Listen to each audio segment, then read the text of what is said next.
এরপরে হজ আপনার কবুল হজের অনেক মুহাদ্দিসে কেরাম নিদর্শন বলেছেন, তার ইবাদত বন্দেগীর আগ্রহ বাড়বে এবং সে অন্যায় অপকর্ম থেকে বিরত থাকবে। এরকম অনেক মুহাদ্দিসে কেরাম এর তাওজি বলছেন।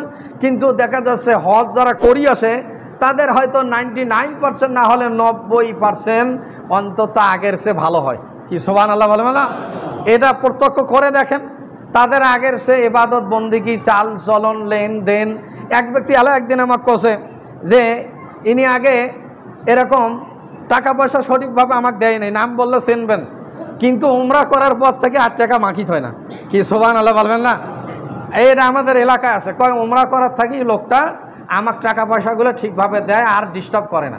তাইলে আবার আরেক ব্যক্তি কছে ইনি ব্যবসা করতেন, ইনি দেখছি হজ করার পর থেকে আসার পর ওজনে কম দেয় না। কি সুবহানাল্লাহ বলবেন না? এখন আগে যা করছে করছে করছে হজ করার পর থেকে আমরা ট্রাই করে দেখেছি ইনি ওজনে কম দেয় না। তার একটা মানসিকতা ফিরে এসেছে যে হয়তো আগে যা করছি করছি এখন যেন না করি।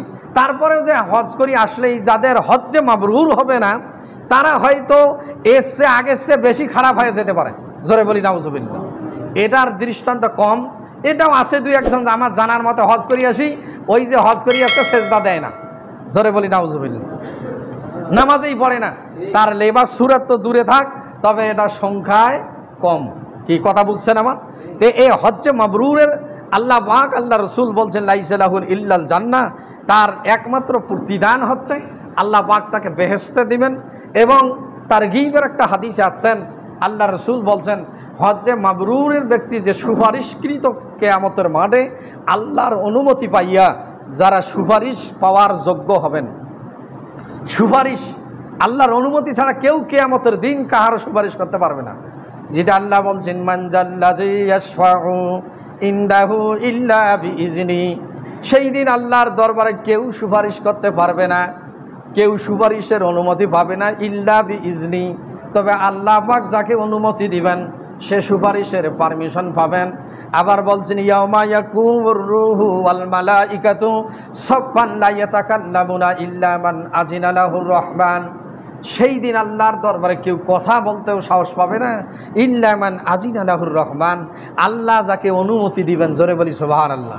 এই অনুমতি প্রাপ্ত সুপারিশ প্রাপ্ত হাদিস আল্লাহ রাসূল বলছেন ইয়াশফাউ সালাসাতুন আম্বিয়াউ ওয়াল উলামাউ ওয়াশ শুহাদাউ, 3 ব্যক্তি সুপারিশের পারমিশন পাবেন, নবীগণ, আলেমগণ, শহীদগণ, যারা সশস্ত্র আল্লাহর রাস্তায় দিন প্রতিষ্ঠার জন্য শহীদ হয়েছেন। ইলা আল জিহাদু ইলা মাজিন, আল্লাহ রাসূল বলছেন কিয়ামত পর্যন্ত এটা অব্যাহত থাকবে, এর দরজায় এক প্রাপ্ত ব্যক্তি থাকবে। জোরে বলি সুবহানাল্লাহ। এরা 3 ব্যক্তি এরকম সুপারিশের পারমিশন পাবেন। আর তারপরে হজ্জুল মাবরুরু আরবাআতু মিয়াতা আরবাআতিন, যার কবুল হজ হয়েছে 400 ব্যক্তির ব্যাপারে সুপারিশের পারমিশন পাবেন। আবার বলছেন হাফেজে কোরআন আশারা বলছেন আহলে বাইতিহি, তার পরিবার পরিজনের জন্য 10 ব্যক্তির ব্যাপারে কিয়ামতের দিন আল্লাহর দরবারে সুপারিশের পারমিশন পাবেন।